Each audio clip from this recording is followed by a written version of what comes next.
Peace and blessings, family. It's your brother Hakeem X, and in this video I want to read y'all a chapter called Meat, Part 1.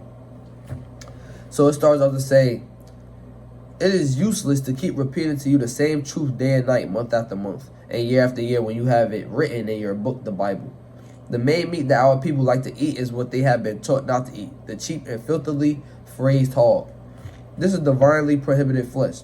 This truth has been before our eyes ever since we have had permission from the white man to read the Bible.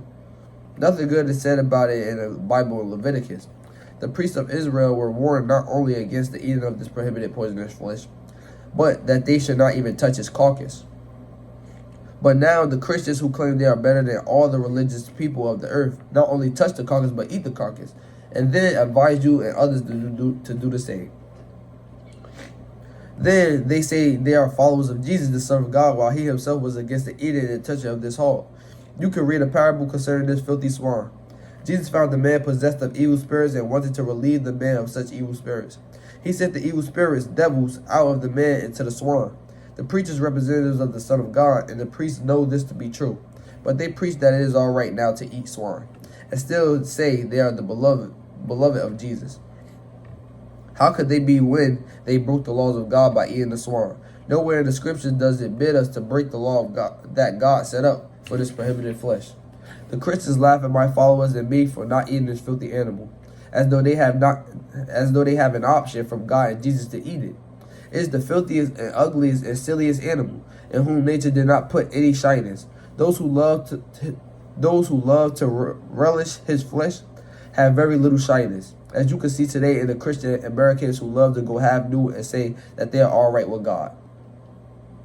They say this with a stomach full of divinely prohibited flesh, intoxicated drinks, and now on top of that, dope or drugs. Should America boast that she is a people following Christ or Jesus? Americans are making a mockery of God and his prophet Jesus.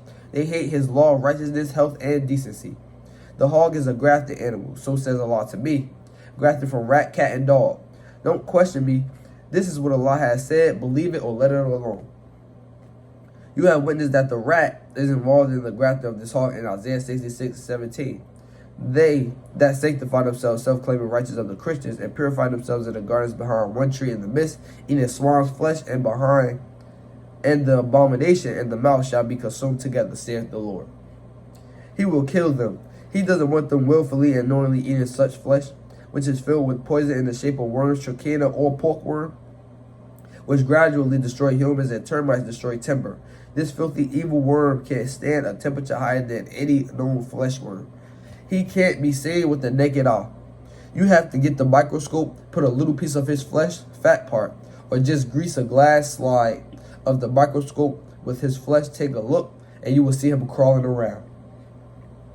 These worms begin in the stomach, weaving themselves to breed their families in the walls of the stomach, from there into the walls of the intestines, from there into the muscles, and from there into the spine and the brains, where no medicine can reach them, and the victim dies with the disease that they produce with their presence. White Christians represent pork as being good for you to eat. This is enough to teach you that they never want to obey the divine law, nor do they want black people to do so. It is one of the most commercialized meats in America and wherever they can sell it. And that is it for the chapter called Meat Part 1. If you made it to the end of this video, make sure you subscribe to the channel if you're new, and turn on post notifications to know the next time I upload my next video. Peace.